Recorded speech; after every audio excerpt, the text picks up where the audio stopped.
Hello, everyone. It's Michelle Bradford, and I am coming to you guys with another podcast. Today is April 25th, which is my sister's birthday. She turned 49 today. So happy birthday, Sean. I wanted to come in and share my video with you guys real quick. A really quick topic because I am struggling with a toothache today. And so I am not on video, but I just wanted to come in and share with you all a real quick episode 25.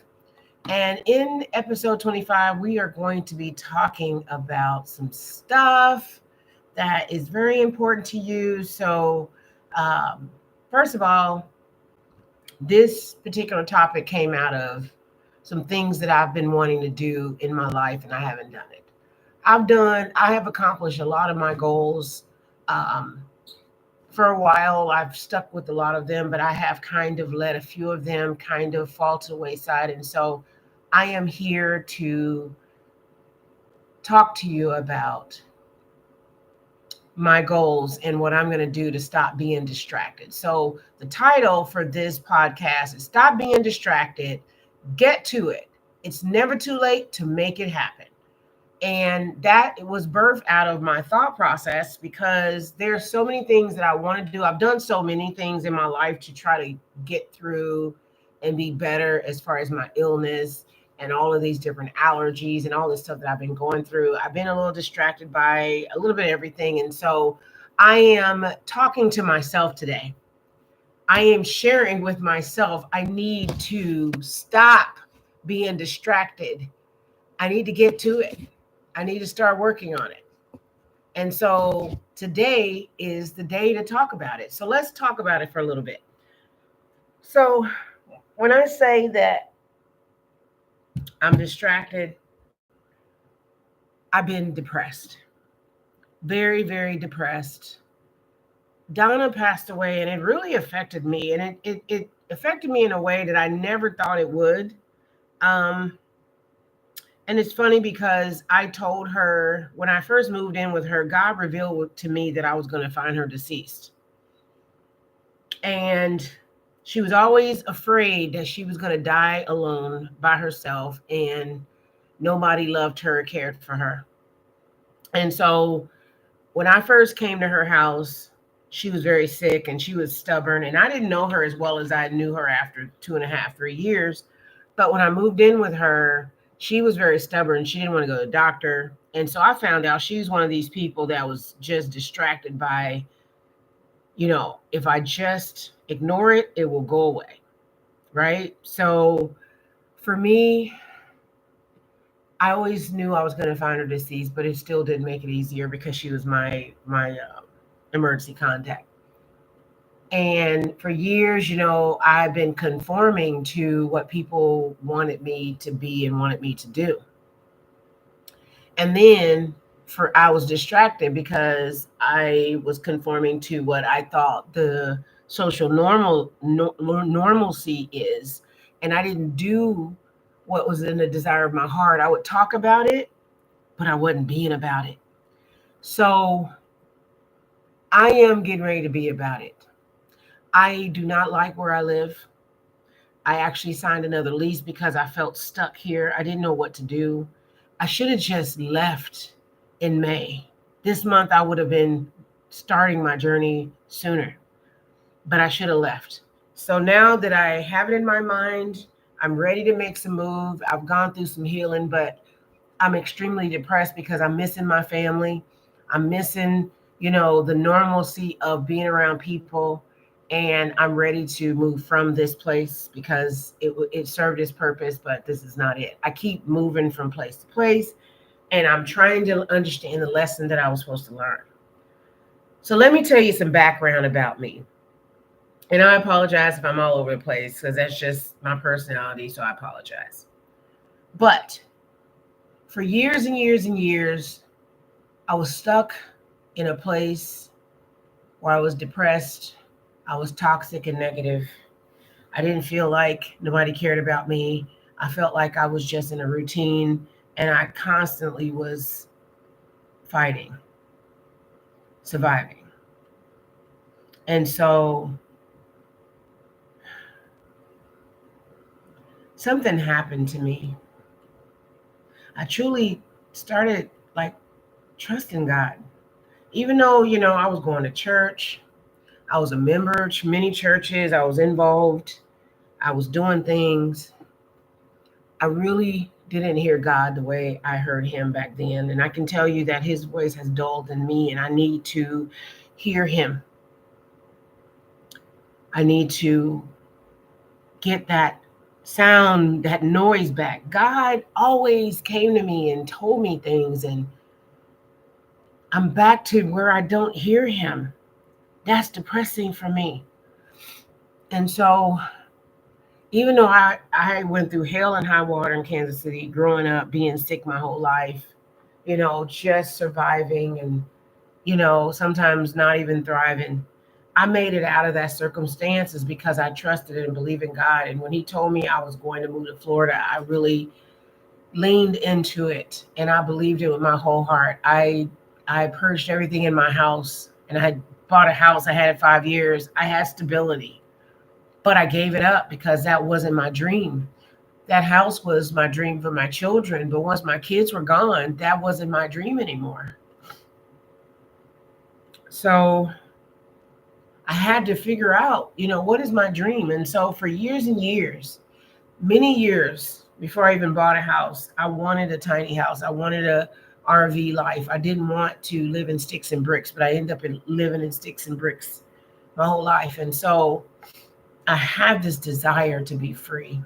I felt like I had shackles on me. I felt like I was in jail. This sickness, financial disparities, feeling like I was going to lose my house, feeling because I was missing work. And so all of these things played a huge factor in my mental health being broke down and just being unhappy. I was unhappy in my job. They was mistreating me. I struggled. So yeah, working at the VA at the time, when all of this was going on, I was addicted to painkillers that were killing me because I was allergic to them. They were causing all kinds of reactions. I was having hives, but I needed it because I was in so much pain, suffering. And then I was taking so much medication, I was just toxic. And I think some of that medication caused me some adverse effects, but I'm not sure.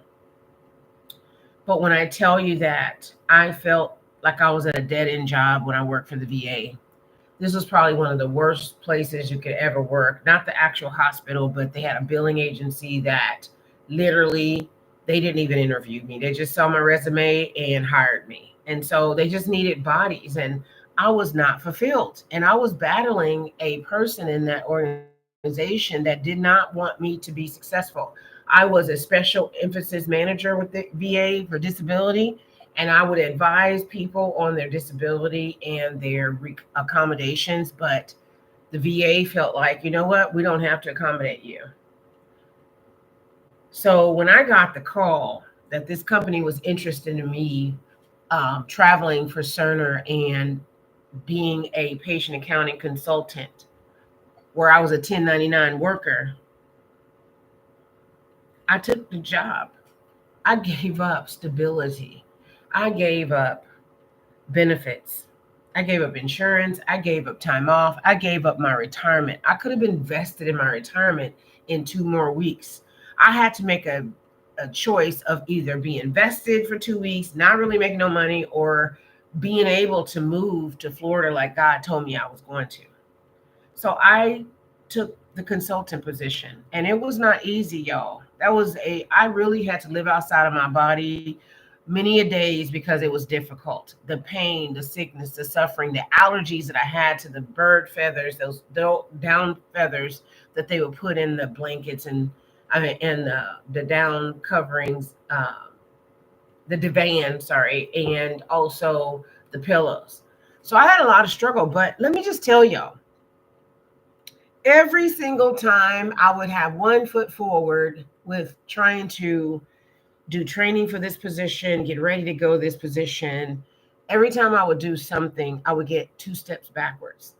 And then I would get five steps forward. And so, because I honestly let go and let God, and I believed what He told me, the struggle and stress that I would have felt because things were happening, I didn't feel it. I knew that God was going to deliver me. He was going to make a way out of no way. At one point, I could not see. My eyes hurt so bad. They were infected, I guess. I'm not sure what this was. The doctors didn't even know what it was. Nobody could diagnose me. I went to the ER and they couldn't figure it out. And at this point in my life, I had just finished my certification for this position to go start traveling. And they're telling me I couldn't go because I would have to go see a doctor on Tuesday. And I had went to the ER on Saturday, and I said, I can't do that. I'm going out of town on Monday. I'm leaving Monday morning. They said, no, ma'am, you're not leaving. I said, yes, I am. And so I called my PCP. I only had one more day left of a coverage. And so she called me in some antibiotics. I put it in my eyes all day Sunday. And I was on that plane on Monday. I might not have been 100%, but baby, I got there. And when I tell you that this job was remarkable, I was just in awe because I finally felt free. This position allowed me to stay in the state of Massachusetts for almost 6 to 7 weeks without going home because I struggled being in a plane, you know, every week. Most people that travel, they would be in a plane on Sunday and Thursday or Friday. I was in a plane, only once every 6 weeks. Now they've changed their policy. You can't do that anymore. You have to travel twice a week. But back then, they let me stay in the hotel and keep my rental car. And I was on vacation. I was enjoying the city on the weekends at somebody else's expense. I had per diem, and that per diem, I was cheap. So I would buy the cheapest stuff I could to eat. I ate, I never went out to eat. I never ate with anybody. I stayed focused because I knew that I needed to keep this money. It was tax free. And I was getting $60 a day. So that's a lot of money for per diem. So I started intermittent fasting where I wouldn't eat before 12. That saved me a meal. And then I would eat at 12. I would bring my food in a cooler and I would eat it. And then I would go to my hotel. And if I had a microwave, I would microwave it. Otherwise, I would, sometimes I would go downstairs to the hotel and get breakfast and take it for lunch. So for me, it was the survival of the fittest. But I'm going to tell you about a story where one day, while I was there, I had a rental car that was so nice. I've never driven before in my life a car this nice. It was an SUV and it had the glass ceiling. I had never even been in a car like that because my life had been a struggle. I was poor. I've never been in none like that. I had a 1992 Taurus. That sucker ran. But honey, in the wintertime, it was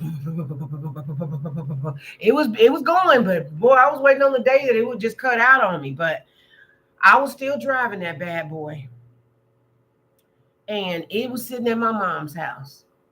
And when I tell you that I drove that rental car and I was down the highway and it just hit me that I'm free. Thank you, God. I'm free. I'm finally free. I'm not in the shackles of this illness. I am not in a bed because I couldn't get my head out of the bed. I'm not dizzy. I'm not passing out. I'm not addicted to painkillers. I rebuke those in the name of Jesus. I am taking Tylenol. That wasn't good, but it was better than what I was taking. I was doing natural stuff when I could, and I was free. Free, free, free. Because I'm on vacation on the weekends. I'm exploring this state and going to New Hampshire and, just Rhode Island and, just exploring. I've never been out of these places. Before I got this job traveling, y'all, the only place I had ever been to was Vegas and St. Louis. I couldn't be in a car too long. And flying for me was just a struggle because I was in pain sitting in a seat for long periods of time. But even when they made the change where we had to travel twice a week, it was better than anything I ever been to because I've been to so many different states and cities, and I got an opportunity. I could not stand any of those projects except for the Massachusetts one. It was great. Those people were ready to hire me. Do you hear me? They were ready to hire me. And I wasn't interested in living in Boston or Lowell, Massachusetts. I was not. But I had so many things happen to me in that city that was so remarkable that I knew that I had made the right decision. Even though the devil tried to take me from it, I still made it through because I trusted God, and what he truly had for me was for me. And so I learned about my allergy to the duck feathers in Massachusetts. Um, I learned about this truck that I had never, this this SUV that I had never driven before with this glass ceiling. I met some people. You wouldn't believe the people that I started being around, and the strangers that I met along the way. There was a few of them. I laid hands, y'all. I prayed for people. I loved on people. There's one young lady that, she passed away a while ago, but she was part of my story and I was a part of hers. And I'll have to tell that story. I'll probably tell it in a reel or something because this story was so amazing. It needs its own video because she is still a friend on my Facebook, and she was only in her 20s when she died. If she might have been 30. And it just touched my heart so much. You just have no idea that she gave me life. Just what she was going through gave me life, and I'm gonna tell that story soon. But there's so many people that changed me, stuff that changed me. There's a restaurant called Baja Alive. I think that's the name of it. It's a vegan restaurant. I ate there almost every day. They are the reason why I make this green juice that is got the pineapple and green apples and the cilantro and the mint and the jalapenos. It is one of the best juices I ever made. And man, I'm telling y'all, there was so many things, people that touched me in that time. And it just confirmed that I was in the right place. It confirmed that this job was going to get me to Florida, and it really did. If I hadn't been working for Cerner as a consultant, I would have never gotten my position where I am now, working in a hospital here in Tampa. And now, there's other goals that I need to set forth and that I put off, or I was distracted, talking about buying a house when Donna was alive. And I didn't want a house, y'all. But it just seemed like that was the right next step. But everybody else, oh, I buy a house. I already didn't bought a house, and I didn't even feel fulfilled in that house. I want to feel free again. I feel boggled down by this apartment. I feel like I'm bound here. I feel like I am not free here.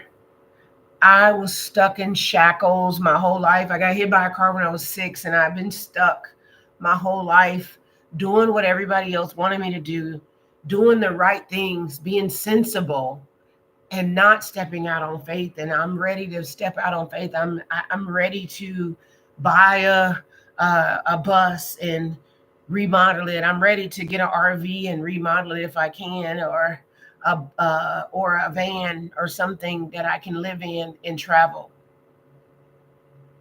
This is what I've always wanted to do, and I'm ready to do it. I'm supposed to write a book, and I've been putting it off, waiting on the right time. And I got the book cover. I just need to start doing it. These are two main things that I have to get done in my life in the next couple of years. There is nothing else to say about what needs to happen in my life. I don't have any other goals except for these two right now, short term. The long term ones, they can wait. But these two short term ones, I need to get done in the next 2 years. I got to get it done. And that book, I'm going to get started while I'm in this apartment. I've been depressed because I'm alone. I don't have any friends here. And the people that I do know in Tampa, they live an hour plus away. And the traffic here is just horrific. And some days I just don't feel like driving. And then when I do go out and I hang out and I try to be normal, by the time I leave where I am, I'm in so much pain. I'm aching and I don't feel good. And it takes me a whole day to recover. For example, I went to the synagogue night market. It took me an hour to get there. And I met my coworker and her family, which I love them to death. Thank you so much for meeting me. We were only there for maybe an hour or two. We weren't even there 30 minutes. And my body just started hurting. I was standing too long. Because I was just standing still on cement. And so then we started walking around and it was hot. And I was just feeling all kinds of ways. And let me just tell y'all, I felt horrible, but I was so happy to be out of the house. And I just started getting achier and achier. And I started feeling unstable. So she has a daughter in a stroller. So I'm pushing a stroller just to have something to hold on to and trying not to complain and enjoying their company and stuff. And when she said, "Are you ready to go?" I was like, yes. We stayed probably a couple of hours. And I was exhausted. And by the time I got home, I could barely make it up the stairs. And when I finally got into bed, I just felt horrible. And when I woke up this morning at 5, I couldn't move. I just laid there till 7 to 8 to 9 to 10. And I finally made myself get up to go to the bathroom. And I just haven't been feeling myself. I had been sick last week. That doesn't help anything. So I had a cold or whatever. So I was still blowing and coughing when I got home. And it's just hard hanging out when you have to drive an hour to get there and an hour to get home. And people don't understand that. And then they'll say, "Well, I'll come over there where you are." There's nothing to do over here. Nothing. And if there's something to do, it's always in the city and it takes forever. So this is my struggle. So I am in Newport Richey and I don't like it. But evidently, this is where I'm supposed to be for right now because there's a reason for everything. But I am leaving here. I don't care where I go in December, but I'm not staying here. I need to be around people, my friends, people that care about me and love me. And so I am starting to purge. I accumulated a lot of stuff here because sometimes when we're in our depressive state, we accumulate stuff. And let me tell y'all something. I'm going to take a picture of all the stuff that I accumulated once I put it together. I've only been here a year and a month, and I have a lot of stuff in here I'm having to get rid of. I have learned how to start over many, many times in my life. And I've got to the point where I'm a minimalist and stuff truly does not mean a lot to me. So I am going to be purging, selling, and giving away stuff that I don't need before my vacation back to Kansas City in July. When I go to Kansas City in July, I will not have to purge anything else. When I go on my other vacation in August, I will not have to purge anything because I'll have everything done before I leave. And let me tell you something. When I come back from my second vacation, that's when the packing starts. So I'll know what I'm going to take with me in my car when I car camp before I get to where I need to go, and where I'm going to go before putting stuff into a small cube. That's what it's called, a cube storage. It's not a big old storage. I'm going to be paying $100 some a month like I did last time. It's going to be big enough for my full-size bed that I have because I want to use that bed in my build out. So I want to keep my bed, and everything I keep is going to be something that I'm going to put in my bus or I'm going to put in my van. And so I'm going to be meticulous about what I keep and what I get rid of. And I'm not taking a whole bunch of junk. I have a hospice thrift store right up the street, and I'm going to get rid of it. And that, guess what? I'm so excited. I have a plan in place. I've created a spreadsheet with all of the different things that I need with an estimate, like a virtual mailbox, you know, so I can get my mail. I need to go and change my address for my driver's license. I need to go and, um, you know, do a lot of things that I need to do for myself as far as my job and stuff is concerned. So I'm excited about this. And I just wanted to tell y'all that stop procrastinating. Stop waiting for somebody to give you approval to live your life to the fullest. Stop looking at yourself and being so hard on yourself that, you know what, this is not normal, Michelle. This is not a normal thing to do. Just do it. It doesn't matter. Well, guess what? I could get a van, a bus, and realize this is not for me. But if I don't try it, I'll never know. So here I am. I'm ready to try. I'm ready to do this. And I'm going to do it with God's help. He's already given me all the tools I need. I just need to fulfill my promise to myself that to follow through with what I need. And that's it. So please remember to stop being distracted. Get to it, y'all. Life is too short. It's never too late to make it happen. You can do this. Don't be afraid. Remember, God is on your side if nobody else is. And then I ask you, please, if you've made it to the end of this video, my realies, if you've made it to the end, please subscribe. It's free. I am trying to build up my community here, and I really would appreciate if you just subscribe and put on your notification bell. Share if you want to. Please, please, please. And remember, I will be back next week. Same time, same station. At 6 p.m. Eastern Standard Time, Sunday. And next episode 26. So I will see you guys then. Much love. Take care.